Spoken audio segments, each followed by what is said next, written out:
And now, the conclusion. Welcome back to part 2 of how to make cider. Now 3 weeks ago we were left with this.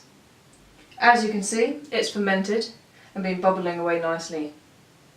Now counting the gap between bubbles is quite tedious, but it's a necessary part of the process.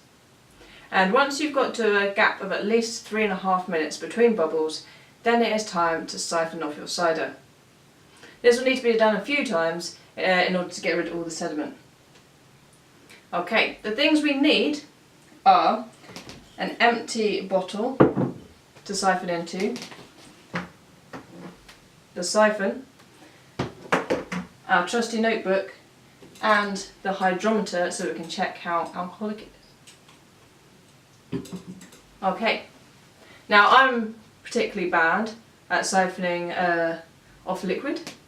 However, my husband Sean is quite good at it, and it's always best to practice on some water before you do the real thing. So I'd like to invite Sean to come and show us how to siphon off the cider.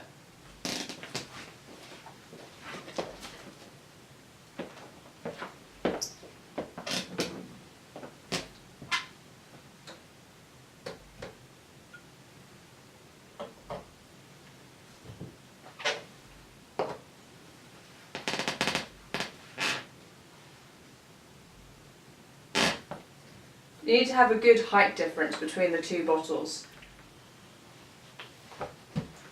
And then keep sucking until it comes all the way through.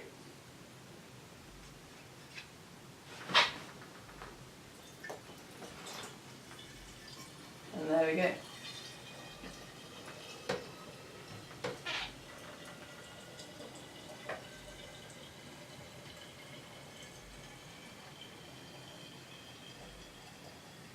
Okay, stop.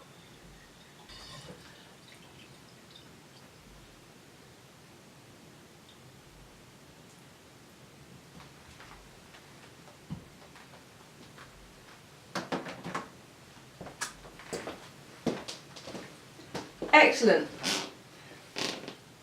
So here we have our cider. Now we can see that there's a bit of sediment in here. So this is called racking, and we need to do it a few times, letting it settle in between each time before we get a pure liquid. And this is what we're left with in the bottom with the sediment. Now the reason I've got so much sediment in here is because I was a bit too enthusiastic when I mashed the apples at the beginning of the process.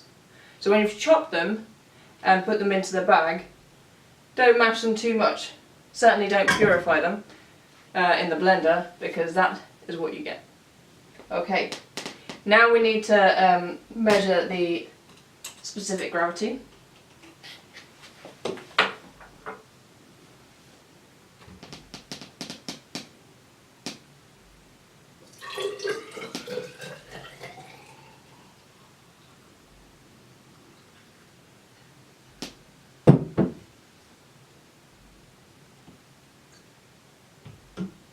Okay, so we're going to put our hydrometer into our 100 ml of cider,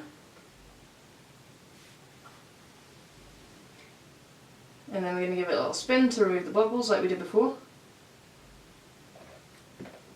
and then we can take our reading.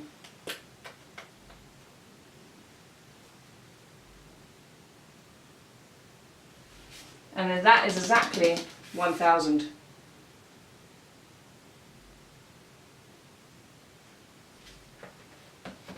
Okay, now we can go and look up the formula, which I'll print into the video, and then we can see how much alcohol we have in our cider.